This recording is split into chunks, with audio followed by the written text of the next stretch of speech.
What's going on, guys? It's Suk and I am back with a brand new video on SuperDuprTech, and in today's video I shall be unboxing the brand new 2020 iPhone SE. If you're new around here and are yet to do so, then go ahead and subscribe and click the bell icon to be notified of when my videos go live.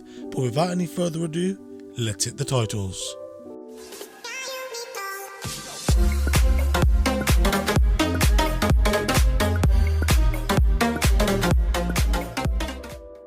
So first things first, let's get into talking about the pricing of this new iPhone. Here in the United Kingdom, it starts off at £419.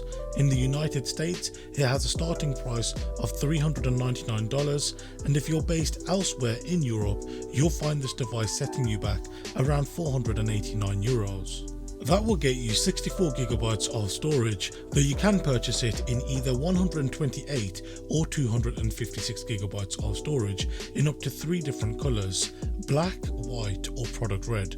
As you can probably tell, I have the product red 64GB model, and popping the lid off this box reveals the Designed by Apple in California documentation envelope. Within this, we find a product red guide which lets us know that some of the profits of this iPhone will go to help the fight against HIV and COVID. There is also a quick start guide which gives you a general overview on the button layout, which is then followed up by some health and safety notices along with details on your Apple 1-year limited warranty. Along with this, you also get 2 white Apple stickers. A further inspection of the box reveals the iPhone SE laying face down. Now, taking this out of the box, we get our first look at its iPhone 8-like design. And placing it to a side, we get our first look at the included accessories. The first of these is your Lightning earpods. Nothing special here, as these are the standard earphones Apple have been shipping ever since they removed the headphone jack on the iPhone 7. Yes, with this iPhone SE, Apple have well and truly ditched the headphone jack. The final things included with the iPhone SE is your 5-watt USB-A power adapter. Now, while this iPhone is capable of fast charging, this charger will not allow it.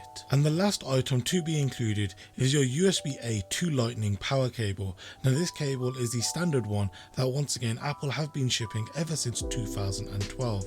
It has an approximate length of around 1 meter. And that will be everything that you get with the 2020 iPhone SE. If you would like to see more about this iPhone SE, then be sure to subscribe and click the bell icon, as I of course am going to be testing and comparing the camera on it to the iPhone 11 Pro and other iPhone models. If you did enjoy today's video, then be sure to hit the thumbs up button, and also if you have got any comments relating to anything you've seen in this video, or if there's anything in particular that you would like to see me test, then be sure to leave it down below in the comment section, or alternatively you can hit me up on my social media, links to which of course can be found down below in the description. Once again, thank you very much for watching, and I'll see you next time. Have a good one.